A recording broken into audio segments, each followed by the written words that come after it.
A challenging legal battle is likely ahead in Florida for former state employee Rebekah Jones, fired for insubordination after claiming the state was manipulating COVID-19 case data.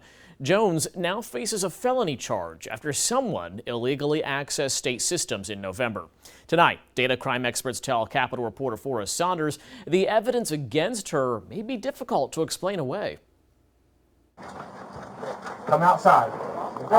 It was during this raid last month state police recovered Jones's computer. State forensic analysis allegedly finding cookies, digital fingerprints, showing a user illegally breached state systems downloading contact info for nearly 20,000 people.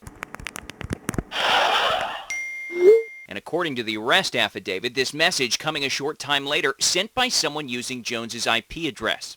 It's a serious problem.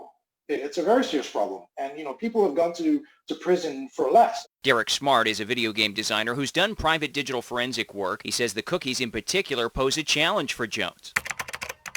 They can be recovered even if deleted and store data like time, date, even a user's name. Smart believes the evidence might be hard to dispute. Short of proving that somebody else used a device, either locally or remotely, I don't see how she gets out of this. Data security attorney Al Leyva isn't involved in Jones's case, but thinks her attorneys will focus on discrediting the evidence collected. They're going to have to poke some holes in what the state is alleging here. Most likely, a defense expert will review the evidence, looking at whether police made flaws during analysis or had chain of custody issues. There's various things that can be brought up. It's really going to come down to the evidence that the state has collected. Jones has denied the charge, a third-degree felony, and her attorney has promised a vigorous defense. If convicted, however, she faces up to 5 years in prison.